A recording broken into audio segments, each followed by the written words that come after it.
trauma to carry out my first trial run operation.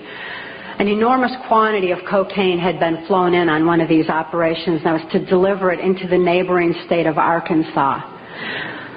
By that time, Bill Clinton's drug operation was in full swing. He was governor of Arkansas, and I delivered this cocaine to a remote airport in Ouachita Forest, which I've since identified as Mena Airport.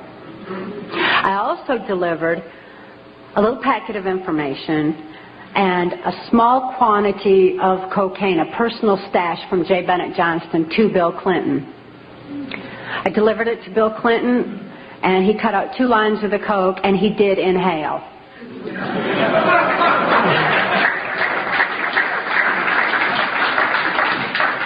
That certainly wasn't the only time I saw Bill Clinton using cocaine. My sexual experience with Bill Clinton was extremely limited, in spite of the fact that I was a sex slave. It was my experience that Bill Clinton is bisexual, leaning far more towards a homosexual end. All I've ever seen him involved in was the homosexual activity, with very limited experience with him myself. Whereas my experience was much more prevalent with Hillary Clinton, because Hillary is also bisexual, leaning more towards a homosexual end, and it was she who accessed my sex programming to fulfill her perversions. People have all kinds of belief systems, and I'm sure each and every one of you has various and different belief systems as well. Regardless of what your belief system is, it is imperative that you know that these criminals are people. They are within our realm to affect. They need to be held accountable for their actions and their crimes against humanity.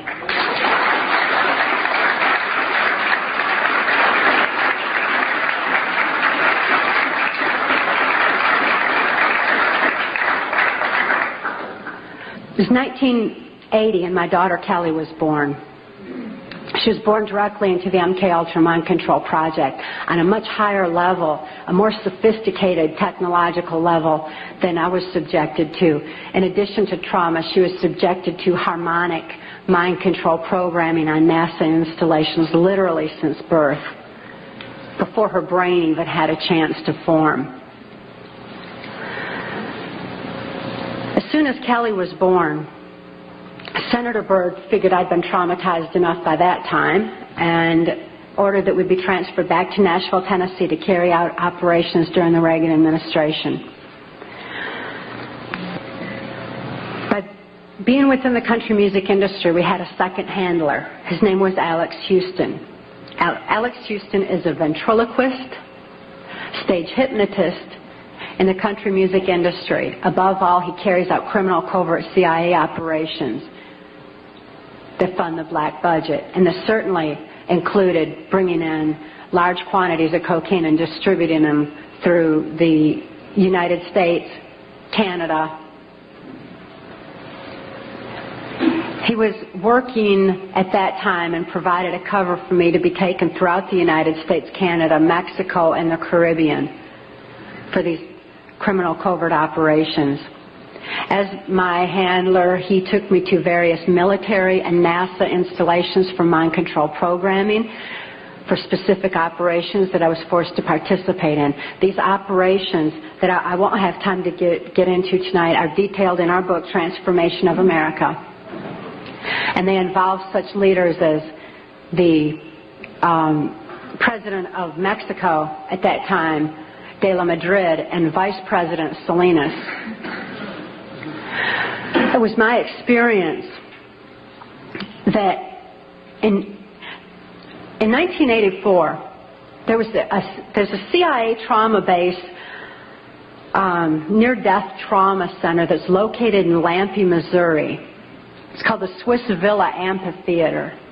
And they bring certain involved country music acts in to bring large quantities of cocaine or bring the cocaine out for distribution, because Lampe, Missouri is just across the Arkansas line and is very much a part of Bill Clinton's cocaine operation. and it was in full swing at that time. It's also interesting to note that this Lampe, Missouri operation is where the country music industry was more conveniently relocated, right there in Branson, so that it would be closer to Clinton's cocaine operations. Lampe, Missouri was a place where I heard George Bush and Bill Clinton talking, where from the point of view I had, they certainly were friends, and they didn't recognize any party lines between them. That's something for the, a smoke and mirrors illusion for the public. It's not something they adhere to because they had exactly the same agenda, and that was for bringing in this New World Order. I heard George Bush talking at that time. He was talking to Bill Clinton, and I've since photographically recorded it and wrote it verbatim in our book, that when the American people became disillusioned with Republicans leading them into the New World Order, that Bill Clinton, as a Democrat, was going to be put into the office of president. This was decided in 1984. Actually, I'd heard about it even prior to that. But as of 1984, they were already discussing it as an absolute fact. It was also discussed in the groundwork for NAFTA that by the time George Bush went into the office of president, that Salinas was going to become president of Mexico, and they together would be bringing in the NAFTA, which was the beginning of New World Order controls. I was forced to participate in the criminal groundwork for NAFTA, the opening of the Juarez-Mexican border to the free trade of drugs, free trade of our nation's children. It's absolutely appalling, the criminal roots of NAFTA. Again, this is detailed in the book. But it's interesting to note that these political moves had already been decided way back when. And as I deprogrammed, and as I was, it was really something to me to find out people didn't know about this stuff. I mean, it was so obvious to me. I didn't realize that people were unaware and had bought into some kind of smoke and mirrors illusions of what was going on and never thought to look behind the scenes to what was really going on. But I understand good people don't think that way. They don't have criminal minds. They don't think to look for that kind of criminal activity. Just like these guys are limited in their thinking by immorality, good people are kind of blinded from that kind of criminal activity until their eyes are open to truth. But this criminal activity that was going on at that time, the people that were involved were following directions from George Bush. I don't purport to know it all. I don't purport to know that George Bush is at the very top of all this, but he is as high up as I knew. It was my experience that Ronald Reagan answered to George Bush, not robotically, not under mind control, but willingly, because George Bush was respected for what he knew about bringing in the New World Order. Consider his past. George Bush first began with the United Nations. Then he went on to head our CIA. Then he ran our country through 3 administrations that I'm aware of, the Reagan administration, his administration, and the Clinton administration, because Reagan and Clinton both answered to him. Mexican President de la Madrid answered to him and knew that Salinas was to be coming into power, and Salinas had more influence in Mexico at that time than de la Madrid, that, as far as my experience was concerned. Also, Saudi Arabian King Fahd followed orders from George Bush, as did the Prime Minister of Canada, Brian Mulroney. In 1983, I heard Ronald Reagan and Brian Mulroney discussing the New World Order. Senator Byrd had acted in the capacity of a pimp and prostituted me to Reagan, and I was present at this White House cocktail party. Now, Ronald Reagan certainly provided a wonderful smoke and mirrors illusion for all of us. For those of you who don't want to believe that he's involved in this, he told you he's an actor. And he did a real good job of it for a long time. That was his role. That's what he was supposed to do. Nevertheless, I heard Ronald Reagan telling Brian Mulroney that he believed the only way to world peace was through mind control of the masses. I know from experience there's no peace of mind under mind control. And I wonder at a world peace where people don't have peace of mind. Mind control, the ramifications of mind control are far-reaching, because I also know that under mind control there's no free thought. Without free thought, there's no free will. Without God-given free will, there's no soul expression. What kind of a world peace can we have without any free will or any soul expression, without any spirituality? Mind control needs to be exposed in order that people maintain their freedom of thought, in order that people maintain their free will and have that spiritual expression, because of spirituality, when people have soul and spirituality, they're going to be acting in a capacity of love anyway. That is where world peace is, not in mind control.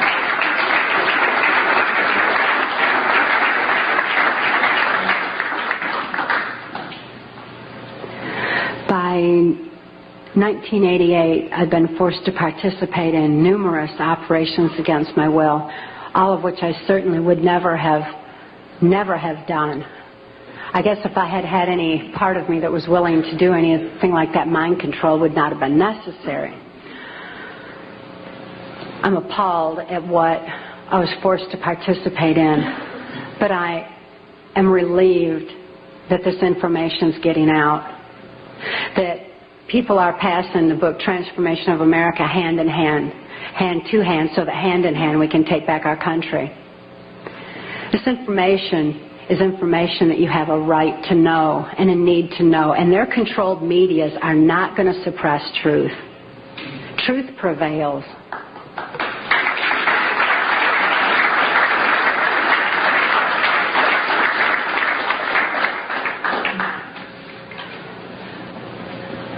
In 1988, Mark rescued my daughter Kelly and I.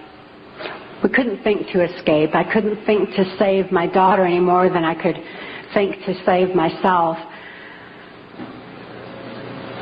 And all those childhood hopes and dreams were certainly hadn't come to fruition. When Mark rescued Kelly and I, we didn't have any ability to even hope for good people. We didn't know they even existed. We didn't have a capacity to trust anyone. It wasn't within our realm of experience. I couldn't think to reason that Mark was a good guy. But I'd seen him with his animals. And even though I didn't have any ability to consciously reason, and Kelly didn't have any ability to consciously reason things out or to think things out, we had this extra sense developed. We sensed things very strongly. After all, when you consider that we use, 10% of our brain, we'd been like blasted into other parts of our brain, and these parts of our brain were real perceptive on what's considered, I suppose, psychic levels by some definition. When we had a sense for things, kind of like the animals did. And we noticed that the animals loved Mark. He had these raccoons that he'd rescued. He had 3 raccoons, and they all loved him, and they hugged him, and they wrapped their arms around his neck, and they patted on his face and kissed him. And, that was really a neat thing for us to see, because we had only seen our animals abused.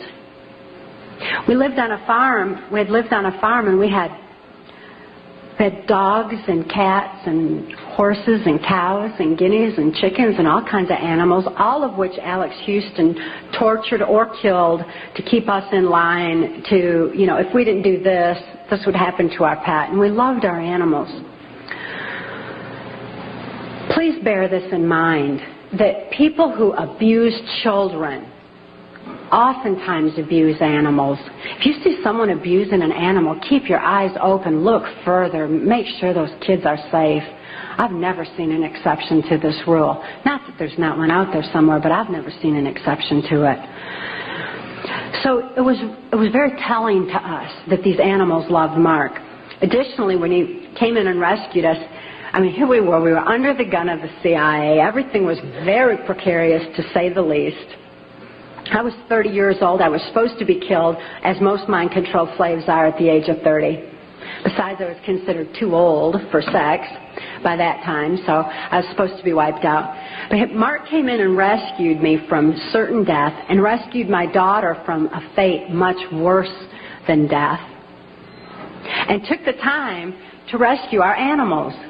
He packed up all those cows and horses and guineas and chickens and loaded them up on these different trailers and everything and brought them to safety as well. This had a profound impact on Kelly and I. We certainly developed an ability to trust right there and then. Mark took us to the safety and serenity of Alaska. Since we were safe for the first time in our lives, experiencing love for the first time in our lives, memories of our past began flashing on our mind's screen. As these memories flashed, and I started to remember what had happened to me and to my daughter, particularly during the Reagan-Bush administration, I became enraged. I was enraged at what my daughter had been through, the tortures I'd endured, and what the plan was for humanity as a whole. I'd have been blinded by that rage, immobilized by that rage, if it weren't for Mark's wisdom in telling me that the best revenge is total recovery.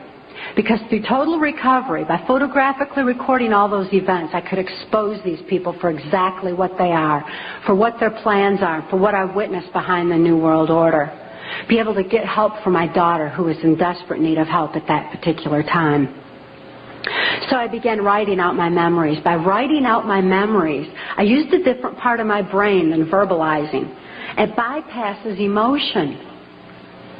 Bypassing emotion was very necessary for logically making the incomprehensible comprehensible, for understanding and grasping what had happened to us and what could be done with that information. Kelly was not so fortunate. Because of the harmonic programming that she'd endured, remembering the traumas and deprogramming the program did not allow her access to all parts of her brain as it did me. She still needed some technological equipment to help her recover. She needed to actually have those neuron pathways vibrated back open with harmonic equipment. Therefore, she went into Humana Hospital in Anchorage, Alaska, in an intensive care unit. She suffered horribly at that time and responded only to some psychological intervention and not to any conventional medications. Kelly was actually suffering respiratory failure because mind control has advanced to the point where they know the ins and outs of the brain and the mind so well that they know how to program not only the subconscious but to go into the primitive mind, the very area of our mind where blinking, breathing, and circulatory, heartbeat, all that is regulated. And they could go in there and put death programs in place. In my daughter's case, it was respiratory failure, so that in the event that she ever had cause to remember, which they never expected could happen, but in espionage, that can happen. We've heard of that, where the brainwashed, where they have the memory accessed. So they wouldn't have to take the old cyanide pill anymore like they used to, like spies used to. Instead, they would just simply go into respiratory failure, circulatory failure, and no information would be released at all. There was no chance of the information getting out that way. Since my daughter was being raised was genetically and mind-controlled, being brought up to be in espionage, she had that program in place and it went into effect. Because of the medical attention that she needed, she became quickly thrust into the illegal and immoral custody of the state of Tennessee, where she remains today. The violations of laws and rights that proliferated in her so-called legal case were extensive. We had one clean district attorney that went in and told the judge that he was violating constitutional rights and human rights in my daughter's case, and cited law after law after law, and the judge interrupted him and said, but laws do not apply in this case for reasons of national security. This certainly raises a question. What does national security have to do with a documented, validated, and proven rape and molestation of a child's mind and body?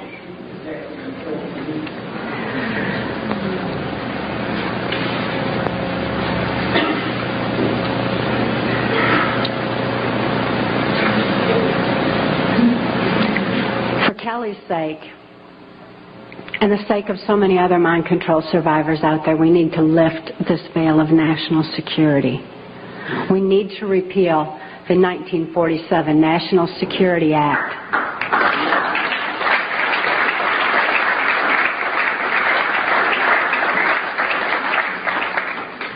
This is a national security that's threatening the security of our nation when it covers up such crimes against humanity as mind control, when it covers up the CIA's so-called war on drugs, when it covers up the selling out of our country to New World Order controls. That's a national security that has nothing to do with the security of our nation.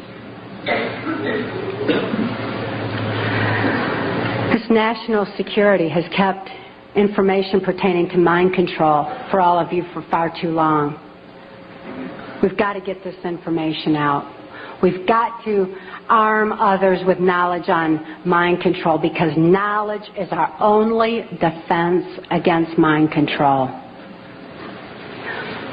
We need to get this information out in detail so that we can all be more effective in our particular areas of taking back our country and ultimately taking back our world, for Kelly's sake, for the sake of all the other mind control survivors and victims that I know are out there. There's many, many of them. And for the sake of humanity as we know it. It is truth that sets us free. Please help us spread the word. Thank you.